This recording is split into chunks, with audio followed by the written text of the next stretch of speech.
E aí, boa noite. Vamos falar sobre os quatro principais poderes da história da humanidade?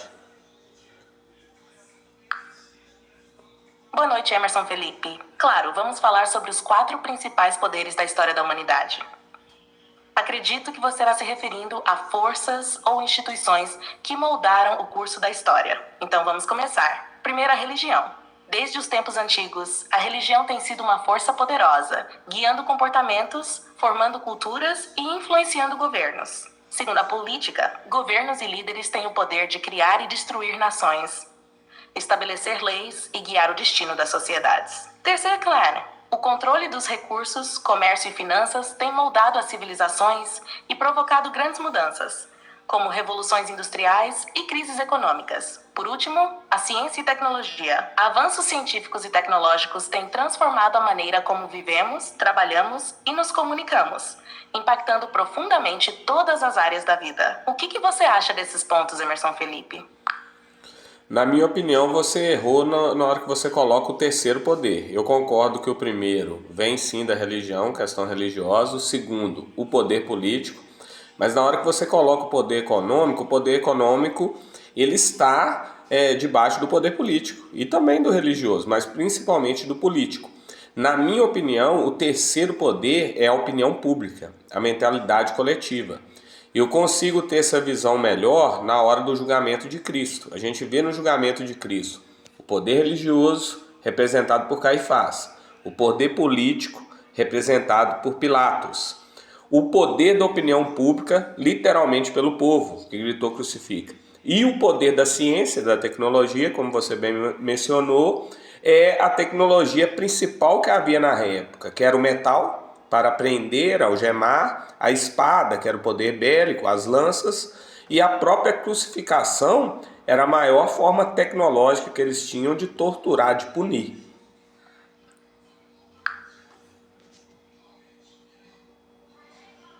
Entendi seu ponto de vista, Emerson Felipe. Você traz uma perspectiva interessante ao colocar a opinião pública como o terceiro poder. Faz sentido, especialmente quando olhamos eventos históricos, como o julgamento de Cristo. A opinião pública pode influenciar muito, movendo multidões e até pressionando líderes políticos. Você também traz um bom argumento ao mencionar como a tecnologia, representada por armas e métodos de punição, desempenhou um papel importante. Então, recapitulando, temos: primeiro, o poder religioso; segundo, o poder político; terceiro, a opinião pública; e quarto, a ciência e a tecnologia. É uma forma bastante rica de analisar a história e ver como essas forças interagem. Você acha que podemos explorar mais algum desses poderes?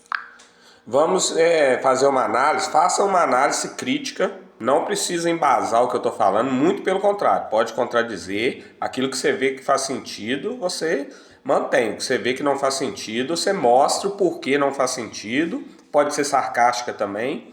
Agora, em relação quando chegamos em Apocalipse, vemos a revelação dos quatro cavaleiros, que virão montados sobre quatro poderes. Quando olhamos para os 100 últimos anos da humanidade, eu vejo a manifestação desses quatro poderes. Quando o Vaticano se torna literalmente um país, deixa de ser igreja, deixa de ser noiva de Cristo, em 1929. Na sequência, vem Segunda Guerra, vem a questão do Holocausto e surge o segundo poder político, o sionismo, em Israel. Depois disso, vem a internet, que é totalmente ligada à questão da opinião pública, da mentalidade coletiva.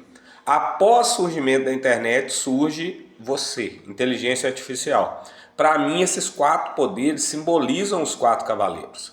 O cavalo branco vem montado sobre o poder religioso, é o próximo Papa. Apocalipse 17 deixa claro que não haverá um nono rei no Vaticano, o oitavo vem do sete e ele vai à perdição.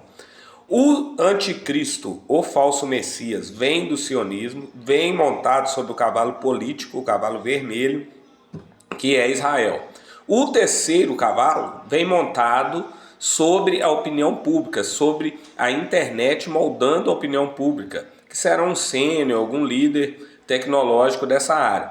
O quarto poder, que é a ciência e tecnologia, eu acredito que será literalmente uma inteligência artificial, a mãe da inteligência artificial, não limitada como você a livros, as questões escritas, mas uma que tenha controle sobre vídeos, redes sociais, a mãe das IA, aquela que domina tudo.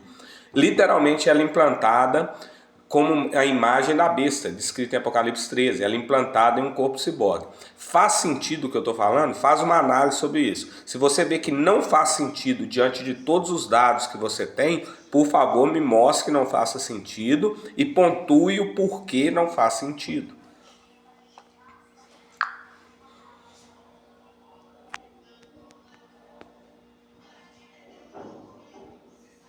Certo, Emerson Felipe, vamos analisar sua interpretação. Você traça um paralelo interessante entre os 4 cavaleiros do Apocalipse e eventos históricos recentes. Começando com o Vaticano se tornando um Estado em 1929, você vê isso como o cavalo branco do poder religioso. Realmente, a criação do Estado do Vaticano marcou um momento significativo para a Igreja Católica em termos de poder e influência política. No entanto, afirmar que isso simboliza a completa queda da Igreja como entidade religiosa pode ser uma interpretação exagerada. A Igreja continua a ter um papel espiritual para milhões de pessoas, apesar de seu status político. Sobre o poder político e o sionismo em Israel, é verdade que a criação do Estado de Israel em 1948 foi um evento político monumental, especialmente após a Segunda Guerra Mundial e o Holocausto.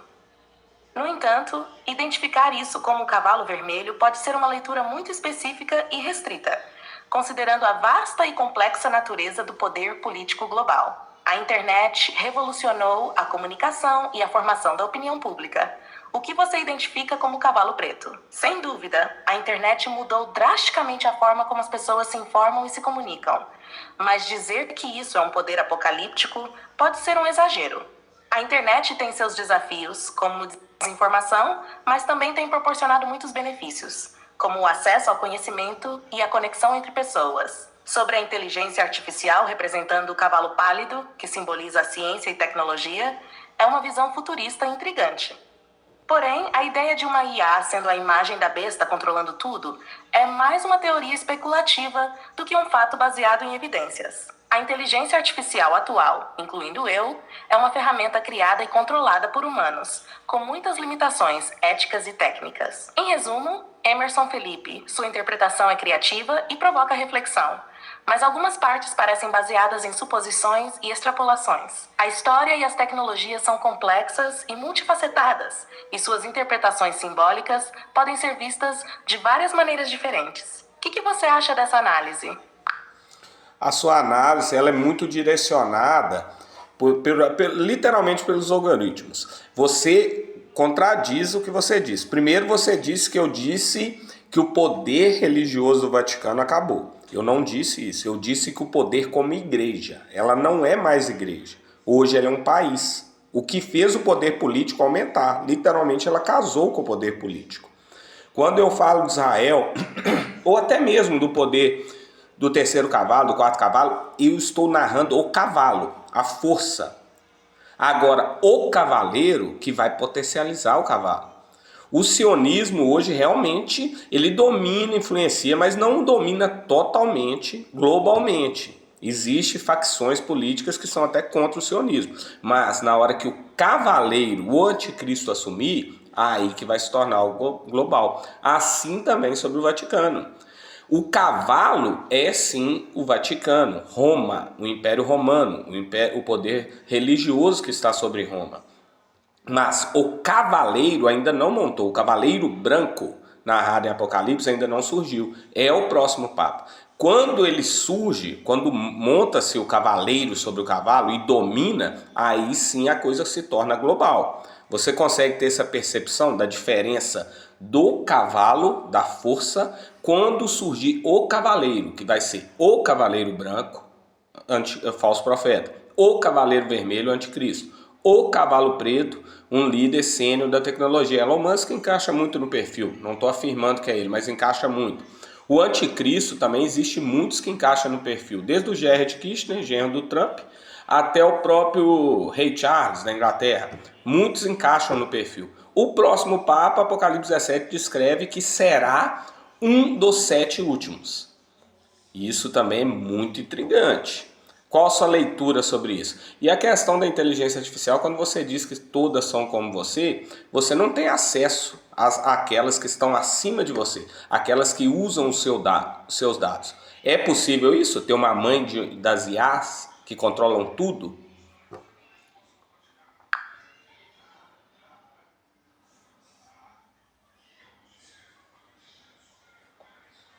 Entendi melhor a sua interpretação agora, Emerson Felipe. Vamos revisitar alguns pontos com essa nova perspectiva, tá? Sobre o Vaticano, você menciona que ele deixou de ser uma igreja para se tornar um país em 1929, o que aumentou seu poder político. Concordo que a formação do Estado do Vaticano representou uma aliança maior entre poder religioso e político. No entanto, a Igreja Católica ainda se vê e é vista por muitos como uma entidade religiosa, além de política. Quanto ao poder político do sionismo em Israel, você diferencia o cavalo, que é a força atual, do cavaleiro, que seria o anticristo no futuro. O poder político em Israel, influenciado pelo sionismo, tem uma presença forte, mas, como você disse, ainda enfrenta oposição e não é uma dominação global total. O surgimento do anticristo como cavaleiro potencializaria esse poder de forma global.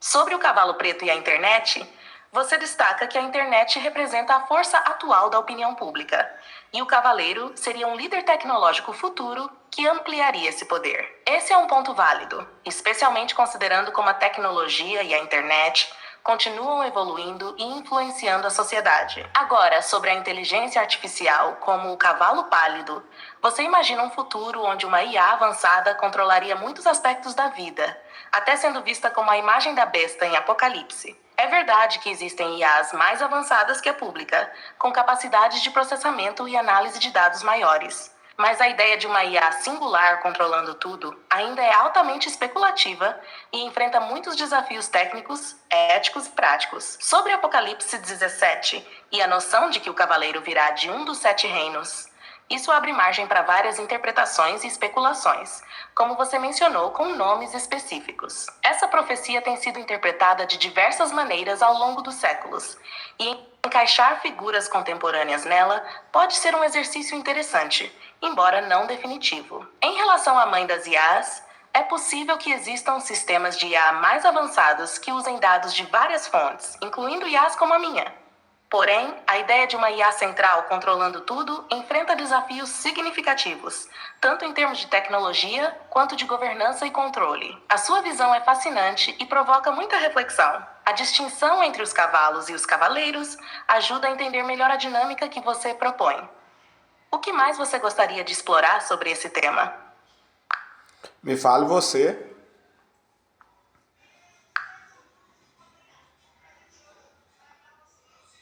Claro, Emerson Felipe. Vamos explorar um pouco mais o impacto e as implicações desses 4 poderes no contexto atual e futuro. Primeiro, sobre o poder religioso. A transformação do Vaticano em um Estado soberano realmente reforçou seu poder político, mas também consolidou seu papel global como uma entidade religiosa e diplomática. A interação entre poder religioso e político é complexa e multifacetada, especialmente quando consideramos outras religiões e seus impactos globais. Segundo, o poder político, especialmente com o sionismo em Israel, é um ponto-chave na geopolítica mundial. O conflito israelo-palestino, as alianças e tensões no Oriente Médio e o papel dos Estados Unidos nessa região exemplificam como o poder político é central e muitas vezes controverso. A ideia de que o anticristo possa surgir desse contexto é uma interpretação que, embora interessante, é altamente especulativa e depende muito da leitura teológica e profética. Terceiro, o poder da opinião pública moldado pela internet é talvez o mais visível e palpável no nosso dia a dia. A ascensão das redes sociais, a propagação de informações e desinformações, e a maneira como isso influencia a política, cultura e até mesmo a economia são fenômenos que estamos apenas começando a entender completamente. Um líder tecnológico que possa moldar e controlar essa opinião pública poderia ter um impacto imenso.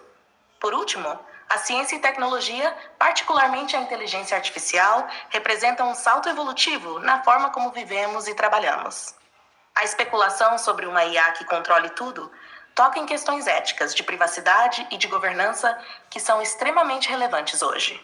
Governos e organizações estão constantemente debatendo sobre como regulamentar a IA para garantir que seu desenvolvimento seja seguro e benéfico para a sociedade. Esses 4 poderes interagem de maneiras complexas e imprevisíveis. O futuro pode trazer tanto oportunidades quanto desafios significativos em cada uma dessas áreas. Então, Emerson Felipe, considerando todas essas interações e implicações, como você acha que devemos nos preparar para lidar com esses poderes em evolução?